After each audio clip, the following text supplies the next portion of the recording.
Ladies and gentlemen of the Splitgate community, Splitgate 2 might be in trouble. The news has been circulating for 2 days now, so you may already know this, but for those who don't, 2 days ago, 1047 Games, the developers of Splitgate, have had to lay off a small number of valued staff. I personally know one of these members of staff, and that is how I found out. But the bulk of people found out through a LinkedIn post which says, "Today, we parted ways with a small group of valued 1047 Games team members. We're still perfecting the Splitgate 2 gameplay experience in response to community feedback, and we are redirecting resources to build the best game for our players. We're sad to see our teammates go, and we are actively working to help them secure new opportunities."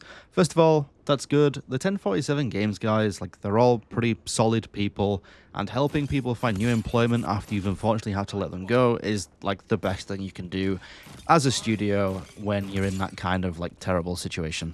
Obviously, nobody likes to be laid off. I've been laid off twice, and both companies I worked for did not help in the slightest finding me a new position, so that's always appreciated if a company does. We're going to halt here a bit because we want to just look at the first section here. So they've laid off a small number of people, and the response online to this was, well, this happens a lot in gaming, unfortunately. There are certain positions at a company that you simply don't really need or aren't as valued when a game has released compared to when it's in production. So seeing mass or even small layoffs is very common in the gaming industry these days. It's mostly contractors who worked on the game for 6, 8, 12 months, etc., and their contracts just expired a few months after the game released, etc., and they don't keep them on. Maybe it's QA testers that you no longer need. Maybe it's blockout artists that you don't need anymore because the maps have already been designed, whatever it may be. So a lot of people online were saying, well, this is normal. Let's not think anything of it. This is just part of the regular routine in the games industry. However, the second half of their message kind of suggests otherwise, because this isn't common. The co-founders, Ian and Nick, have opted to not take salary as they lock in to deliver the next phase of Splitgate. And then it says, "Thank you to those who've built alongside us. Sad to say goodbye, and we would not be here without you.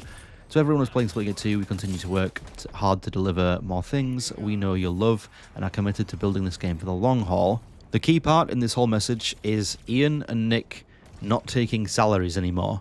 That suggests that the company is short on money, which also suggests that the layoffs that have happened are also, maybe not entirely, but somewhat because the company lacks money. If things were going well, you wouldn't need to sacrifice your salary and in order to, I assume, keep more members of staff on board. This post kind of reads as though, Ian and Nick have opted to not take a salary because if they still did, a couple more people would have to be let go, therefore they've chosen not to.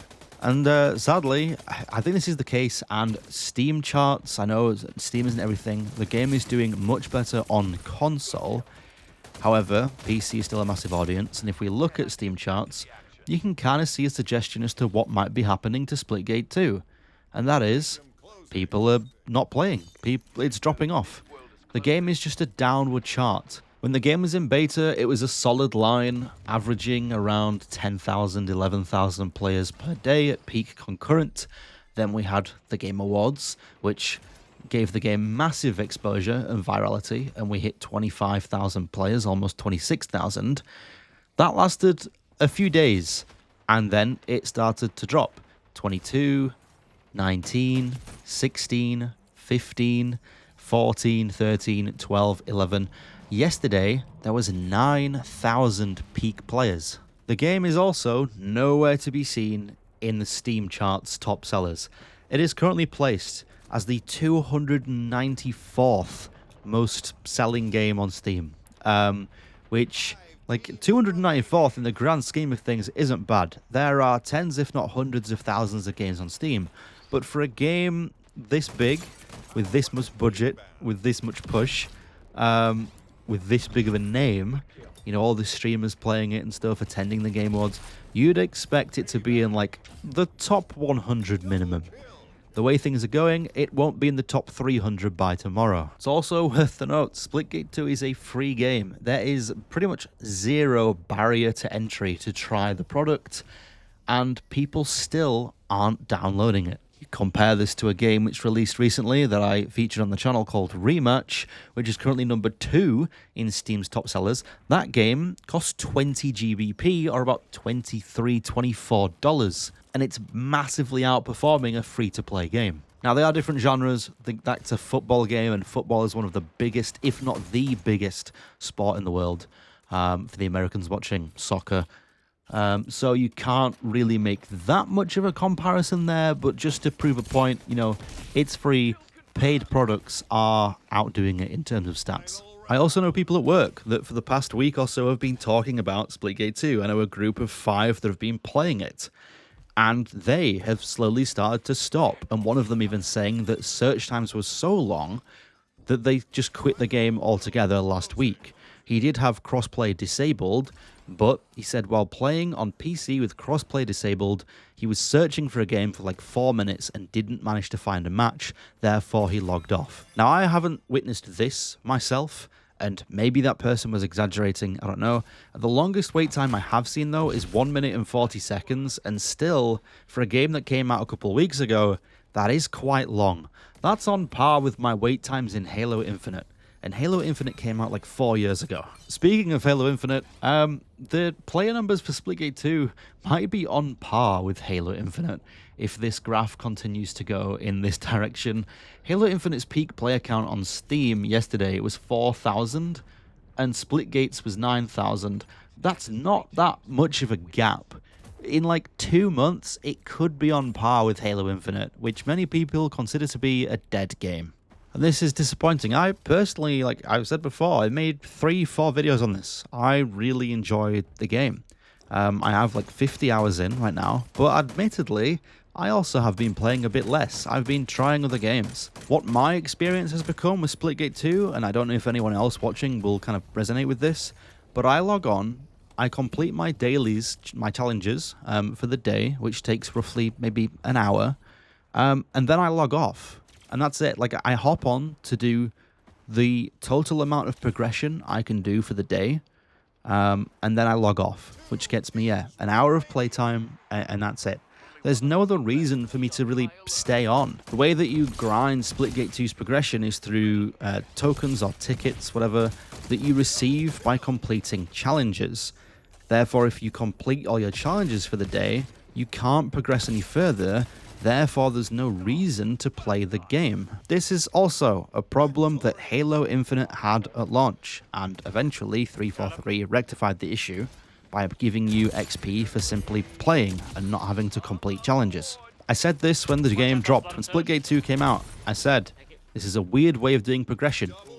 It makes people want to leave the game when they've completed the task at hand. It's like, oh, I played for a couple hours, I completed my dailies, now I can log off and go and do something else because I've completed this task. It's done.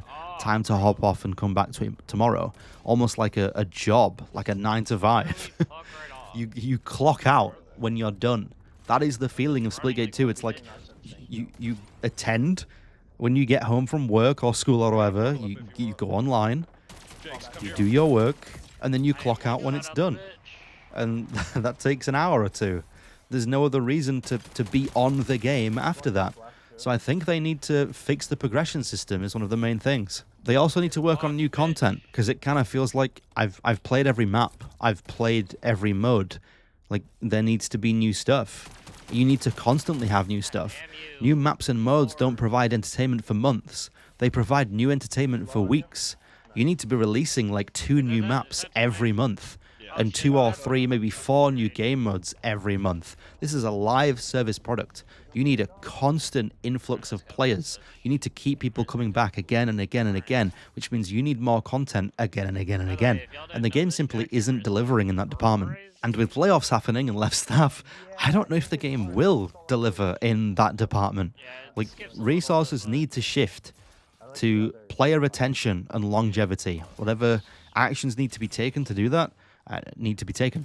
Otherwise, the game will fall off a cliff over the next few months. There's also the discussion of the streamers. Like, how much value are they bringing?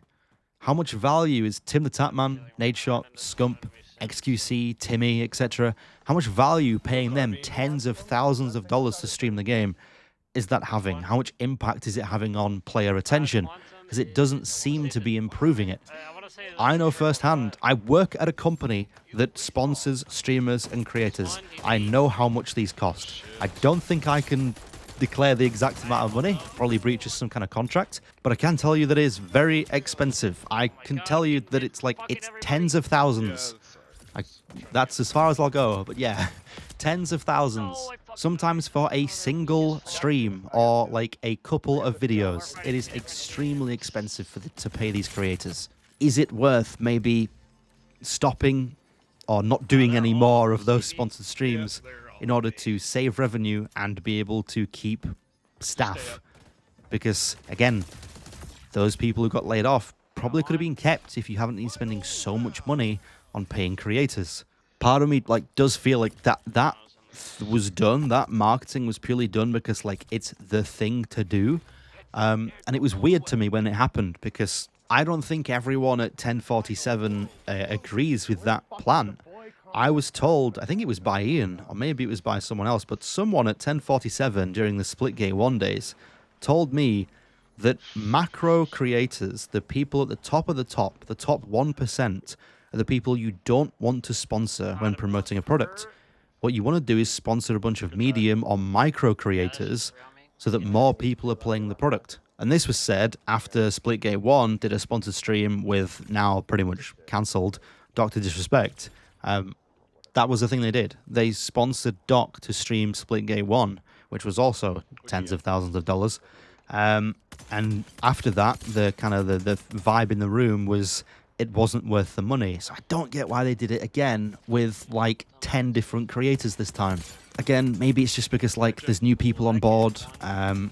Ian and Nick aren't as in charge or aren't as decision-making as they were before. I don't know. Maybe there's a department for marketing now, and they went with that plan.